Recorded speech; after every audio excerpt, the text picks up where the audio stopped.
আসসালামু আলাইকুম guys, welcome back to my channel Lutfa village cooking. তো বন্ধুরা, আজকের পর্বে থাকছে একদম জিভে পানি আসার মতো একটা রেসিপি। আজ তোমাদের তৈরি করে দেখাবো দারুণ স্বাদের কদবেল মাখা। এই রেসিপিটা কিন্তু আমার খুবই পছন্দের, তাই ভাবলাম তোমাদের সাথেও শেয়ার করি। এটা খেতে কিন্তু বন্ধুরা দুর্দান্ত হয়। যাকে একবার তৈরি করে খাওয়াবে সে কিন্তু নেক্সট টাইম এই মাখাটা খেতে আবারও তোমার কাছে রিকোয়েস্ট করবে। তো চলো বন্ধুরা, কিভাবে আমি কদবেল মাখা তৈরি করি তার রেসিপিটা আজ তোমাদের সাথে শেয়ার করছি। তার আগে আমার চ্যানেলে নতুন বন্ধু হয়ে থাকলে অবশ্যই বন্ধুরা আমার চ্যানেলটাকে সাবস্ক্রাইব করে পাশে থাকা বেল আইকনটিও ক্লিক করে রাখবে, আর সম্পূর্ণ ভিডিওটা অবশ্যই লাইক দিয়ে দেখবে। তো কদবেল মাখার জন্য এখানে নিচ্ছি 2টা পাকা কদবেল। তো কদবেলটা কিভাবে বাজার থেকে পাকা কিনে আনবেন সেই টিপসটাও কিন্তু আপনাদের আমি সম্পূর্ণ ভিডিওতে বলে দিচ্ছি। তো ভিডিওটা অবশ্যই দেখুন। তার জন্য প্রথমে কিন্তু আমি কদবেল মাখার জন্য কদবেলটা আমি ভেঙে নিচ্ছি। তো দেখুন, পাকা কদবেল হলে কিন্তু ভিতরের অংশটা একটু কালচে হবে, আর কাঁচা কদবেল দিয়ে কিন্তু এই মাখাটা খেতে কিন্তু একদমই ভালো লাগে না। তাই অবশ্যই কিন্তু এখানে পাকা কদবেলে নিতে হবে। তো একটা চামচের সাহায্যে কদবেলের খোসা থেকে আমি সম্পূর্ণ কদবেলটা ছাড়িয়ে নিচ্ছি। পাকা হলে কিন্তু খুব সহজে কিন্তু খোসা থেকে কদবেলটা ছাড়ানো যায়।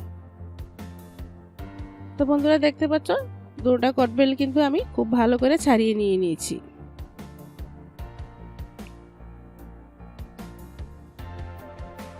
তারপর একটা কাঁটা চামচের সাহায্যে খুব মিহি করে আমি এটাকে পেস্ট করে নিচ্ছি। তো এটা কিন্তু অলরেডি অনেকটাই নরম থাকে, তাই হালকা করে পেস্ট করলেই কিন্তু একদম মিহি হয়ে যায়। তারপর বন্ধুরা, খুব ভালো করে মিহি করে নেওয়া হয়ে গেলে এখন কিন্তু আমি একে একে সব উপকরণগুলো অ্যাড করে দিচ্ছি। প্রথমে দিচ্ছি এখানে 2টা শুকনো মরিচ। তো মরিচটা আমি হালকা টেলে নিয়েছি, এতে করে খুব সুন্দর একটা ফ্লেভার আসবে। আর দিচ্ছি খুবই অল্প পরিমাণে বিট লবণ।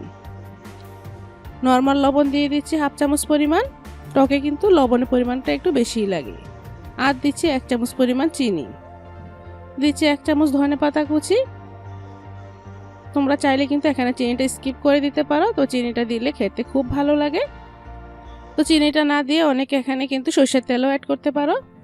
তারপর আমি হাত দিয়ে খুব ভালো করে কদবেলটা মেখে নিচ্ছি। তো বন্ধুরা দেখো, মাখার সময় এরকম আঁশ হাতে লাগবে, তখন কিন্তু আঁশগুলো ফেলে দিতে হবে। এটা কিন্তু মাখার মধ্যে থাকলে মুখে লাগবে, খেতে কিন্তু একদমই ভালো লাগবে না। তাই মাখার সময় কিন্তু এটা বেছে ফেলে দিতে হবে। তারপর খুব ভালো করে মেখে নিয়েছি, আর এ পর্যায়ে অবশ্যই লবণটা চেক করে নিব। তো তোমাদের বলে দিচ্ছি, বাজার থেকে যখনই তোমরা কদবেল কিনবে তখনই কিন্তু কদবেলটা একটু নাড়িয়ে দেখবে, ভিতর থেকে যদি নড়ে তাহলে বুঝতে পারো এই কদবেলটা খুবই পাকা, আর খুব সুন্দর একটা গ্রানও কিন্তু থাকবে। তো এই টিপসগুলো ফলো করে বাজার থেকে অবশ্যই পাকা কদবেল কিনে আনবে। তো দেখো, দেখতে কতটা সুন্দর ও লোভনীয় দেখাচ্ছে। তো এটা খেতে কিন্তু বন্ধুরা দুর্দান্ত লাগে। তো আশা করছি সহজভাবে কদবেল মাখাটাও কিন্তু তোমাদের কাছে ভালো লাগবে। যদি ভালো লাগে তাকে প্লিজ চ্যানেল সাবস্ক্রাইব করা অনুরোধ রইল।